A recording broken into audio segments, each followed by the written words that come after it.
राधे राधे गुरुजी, जय श्री महाराज। गुरुजी मेरा सवाल ये है कि जैसे कि आप बोल रहे थे कि कलयुग जब अपनी चरण सीमा पे पहुंचेगा तो उस समय कोई भी धर्मात्मा या पंडित नहीं बचेंगे, सब पापी हो जाएंगे, तो उस वक्त कल की भगवान का अवतार कैसे होगा फिर? ऐसा किसने बोला कि सब पापी हो जाएंगे? आपने गुरुजी मतलब जैसे कि आप बोला था कि कोई धर्मात्मा नहीं बचेगा तो उस समय कलयुग का जब अंत होगा तो पाप अधिक मात्रा में हो जाएगा, पाप अधिक मात्रा में होगा। सत्य कभी मिटता नहीं है, कहीं ना कहीं छिपा होता है। तो वो जो पाप अधर्म खूब बढ़ जाने के बाद भी कहीं ना कहीं धर्म रहेगा और उसी धर्मात्मा ब्राह्मण के घर में कल की भगवान प्रकट होंगे। और एक सवाल और है मेरा गुरुजी कि जैसे किसी का कोई गोत्र पता नहीं चलता कि उसका गोत्र क्या है, तो उसका गोत्र कश्यप क्यों रखना चाहिए फिर? मतलब और भी तो कोई गोत्र रख सकते हैं। इसलिए अपना गोत्र याद करना चाहिए और अपने पूर्वजों से, बड़ों से या आपके जो कुल पुरोहित हैं, ब्राह्मण देवता, उनसे पूछना चाहिए।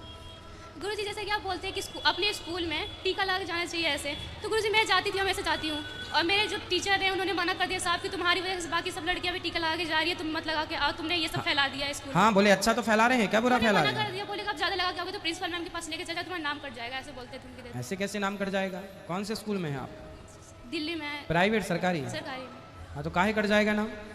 बोले हमारे देश के प्रधानमंत्री भी तिलक लगाते हैं, तो क्या उनका भी नाम काटोगे? नहीं, हमारे पेरेंट्स से भी बोल दिया कि अब इसको तिलक लगा के हम नहीं भेजना। समझाओ उनको, आप समझाओ, तिलक लगाना अच्छी बात है। बोल रहे हैं कि तुम्हारी वजह से सारी लड़कियां अब तिलक लगा के आने लगी हैं। और तो बोलो अच्छा तो कर रहे हैं, कोई गुनाह कर रहे हैं क्या? वो नहीं मान रहे हैं बिल्कुल भी। आप समझाते रहो, कब तक नहीं मानेंगे? वो मना करने वाले जब जिद पकड़े हैं तो आप भी जिद पकड़ो। और गुरुजी जो दिल्ली में अक्षरधाम मंदिर है उसमें जो स्वामी नारायण है वो क्या नारायण भगवान के अवतार हैं? हाँ भगवान नारायण ही है वो। और जो वहाँ पे एक और अक्षरधाम में ही और एक नीलकंठ वर्णी है, तो वो कौन किसके अवतार है? सब महापुरुष हैं ये। महापुरुष। राधे राधे गुरुजी, धन्यवाद। राधे राधे गुरुजी। जी भैया। गुरुजी मेरा नाम प्रेम प्रकाश है, मैं दिल्ली से आया हूँ। हाँ। मेरा एक प्रश्न है कि जैसे कि आप बताते हैं कि कितने बार कलयुग, सतयुग, त्रेता और द्वापर आके चले जाते हैं, तो सर जैसे गुरुजी जैसे कि ये श्वेत वराह कल्प का 28वां कलयुग है आपने बताया था, तो जो बाकी इससे पहले जो कलयुग बीते उनका अंत कैसे हुआ?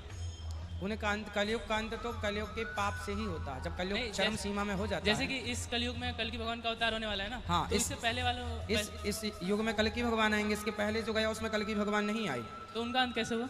उसका अंत हो गया, मतलब समय टाइम पूरा हो गया, जब पाप बढ़ गया तो आपस में ही लड़के खत्म हो गए। तो जो अच्छे लोग थे वो बचे, उसके बाद जब सतयुग स्टार्ट हुआ अपने आप बुद्धि सबकी शुद्ध हो गई। अच्छा गुरुजी एक और भगवान युगे युगे हर युग में नहीं आते, किसी किसी युग में आते हैं। गुरुजी एक और प्रश्न था, जैसे कि किसी का मोक्ष हो जाता है तो उसकी क्या जो मतलब जीवात्मा भगवान में समा जाती है, तो फिर उसका मतलब अस्तित्व रहता है कि खत्म हो जाता है?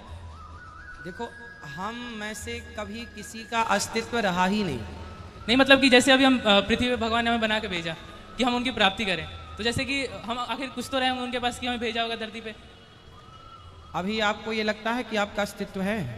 नहीं अभी तो नहीं लगता। फिर नहीं, जैसे कि हमारा मोक्ष हो गया तो हम भगवान में ही समझ आते हैं हमेशा के लिए। भगवान जैसे मकड़ी का जाल मकड़ी से ही प्रकट होता है, मकड़ी ही खेलती है उस जाल में और मकड़ी अंत में उस जाल को अपने अंदर कर लेती है। ऐसे भगवान से संसार बना, भगवान ही आपके और हमारे रूप में कौन है? आप कौन है? यदि आपके अंदर की आत्मा निकाल दी जाए तो आपका अस्तित्व क्या है? कुछ नहीं। हाँ, तो आत्मा किसका स्वरूप है? ईश्वर अंश। जैसे पानी की बूंद, जैसे आप गंगा जी जाते हैं तो एक बोतल पानी भर के ले आते हैं, तो वो गंगा का ही पानी है पर वो गंगा नहीं है ना, वो गंगा का अंश है। गंगा हो गई अंशी और वो हो गया अंश, और जब आप फिर से उस पानी को गंगा जी में छोड़ देंगे तो वो फिर गंगा है। वो ऑलरेडी गंगा थी, आगे गंगा हो गई। आप ऑलरेडी ईश्वर के अंश हैं और पूरा समा के ईश्वर के अंश तब भी रहेंगे। समा के जैसे गंगा का पानी बोतल में लो और फिर डाल दो गंगा जी। तो क्या फिर हमें फिर वापस से वो हमें धरती पे भेजते हैं? नहीं, भगवान की मर्जी है। भगवान की यदि मोक्ष हो गया आपका तो भगवान आपसे पूछ लेंगे कि जाना है। जैसे तुलसीदास जी लोग कौन है? सूरदास जी, कबीरदास जी, मीराबाई, इन सबका मोक्ष ऑलरेडी हो चुका था, लेकिन फिर भी धर्म का प्रचार करने के लिए ये लोग आते हैं, धर्म का प्रचार करते हैं और फिर ये मोक्ष वाले ही हैं जो आए, प्रचार किए, चले गए। धन्यवाद गुरुजी। गुरुजी हम बहुत दिनों से आशा था कि आपका दर्शन हो, आज गुरु मंत्र भी ले लिया हमने, आपके दर्शन भी हो गए। सुखी रही। धन्यवाद। खुश। महाराज जी राधे राधे जी। महाराज जी मेरा सवाल ये है कि हमारे भगवान इतने कृपालु हैं और इतने शक्तिशाली हैं कि अगर एक इशारा करते हैं नष्ट कर सकते हैं, अच्छा कर सकते हैं, पर सभी देवी देवताओं पे या तो हथियार होने चाहिए थे, और होने चाहिए तो ब्रह्मा जी के पास क्यों नहीं था, माँ सरस्वती जी पे क्यों नहीं था? ब्रह्मा जी के पास हथियार है तो 4 वेद, वेद से बड़ा हथियार क्या हो सकता है? वेद है तो हथियार के रूप में। भाई ज्ञानी के पास क्या है? ज्ञान। ज्ञानी मारे ज्ञान से तो अंग अंग भिड़ जाए, और मूर्ख मारे लाठी से। लाठी तलवार तो मूर्खों के लिए, ज्ञानी तो ज्ञान से ही मार देता है। तो ब्रह्मा जी के पास वेद है, वेद से बड़ा ज्ञान क्या है? बिल्कुल। हाँ, अपनी सुरक्षा के लिए सब होना ठीक है, होना चाहिए। अच्छा महाराज, दूसरा, मैं आपकी कथा लगभग पिछले 2 साल से सुनता आ रहा हूँ, यूट्यूब पर डे सुनता हूँ, घर वाली पर डे 24 घंटे लगी रहेगी, पर मेरी 1-2 बुराइयाँ क्यों नहीं जा रही मुझसे? वो आपके अंदर कौन सी बुराई है? ड्रिंक करने की। शराब रोज पीते हो? लगभग। तो आप चाहते हैं छोड़ना? 1,00,000% छोड़ना चाहता हूँ। नॉनवेज खाना छोड़ दिया मैंने, नहीं खाता, अंडा छोड़ दिया, नहीं ठीक है, तो फिर आप जब छोड़ना चाहते हैं तो फिर क्यों, कैसे, क्या मन में भाव आता है? क्या ये लगता है कि पूरे दिन फील्ड का काम है मेरा, थक गया, थोड़ी सी पी लेते हैं, सो जाएंगे। अच्छा, यदि आप नहीं पीते तो सोते नहीं हैं? रात को देर से जल्दी आँख खुल जाती है, फिर 2 बजे 3 बजे। तो 3 बजे आँख खुल जाए तो अच्छा तो है, भगवान का नाम जपना शुरू कर लो। अच्छा।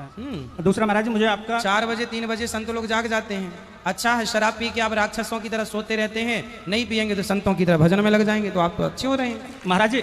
इसलिए शराब तो आपको त्यागना चाहिए। बिल्कुल। और आप अपनी मजबूती से त्यागो, आप चाहें तो सब कर सकते हैं। मेरी बीवी कह रही थी कि मैं महाराज जी से तुम्हारी यही शिकायत करूंगी, तो मैंने अपने आप से अपनी शिकायत कर दी है। अच्छा। और महाराज जी मुझे कुछ ऐसा बताओ कि मैं इस तरफ ध्यान ना जाए मेरा बिल्कुल।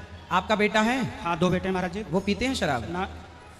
यदि आप शराब पी, जब भी अब आप शराब पिएं, हाँ। तो आप एक बार शराब को छूते ही ये समझ लें कि ये शराब जो आप पी रहे हैं, कभी ना कभी आपका बेटा इसलिए पिएगा कि भाई मेरे पिताजी पीते थे, हाँ जी, तो मैं भी तो देखूं कि इसमें क्या है। हाँ। तो आप ये समझ लो कि आप जो पी रहे हैं शराब, कहीं ना कहीं वो आप बेटों को प्रेरित कर रहे हैं पीने के लिए। इसलिए आप इसलिए मत पियो कि आप पिएंगे तो आपके बेटे शुरू कर देंगे, आपके बेटों का भविष्य बिगड़ जाएगा। तो आप जब ऐसी थिंकिंग के साथ शराब को देखेंगे कि ये आपके बेटों को बिगाड़ सकती है, तब आप शराब नहीं पिएंगे। हालांकि महाराज जी, आज मैं प्राण करके आया था, कल जब देहरादून से हम चले, राधा रानी से हमने बहुत अपने मन से प्रार्थना की, माता मुझे ऐसा वरदान देना कि मैं इधर ध्यान जाए ना दारू की तरफ। नहीं, ध्यान जाएगा तो ध्यान हटाना। ध्यान किसका है? आपका। मन किसका? आपका। मन को कंट्रोल करना। हम भारतीय लोग जो हैं, हम किसी देश को नहीं जीतते, हम किसी व्यक्ति को जीतने पर विश्वास नहीं रखते, हम अपने मन को, अपने आप को जीतने वाले लोग हैं। और जो अपने से हार गया वो किससे जीतेगा? बिल्कुल। इसलिए अपने से जीतो। मन जाएगा तो मन को 2 थप्पड़ मार के ले आओ। और महाराज जी, मुझे आपसे अकेले मिलना है। हाँ हाँ, भी बैठेंगे मिलने। महाराज जी को राधे राधे। राधे राधे।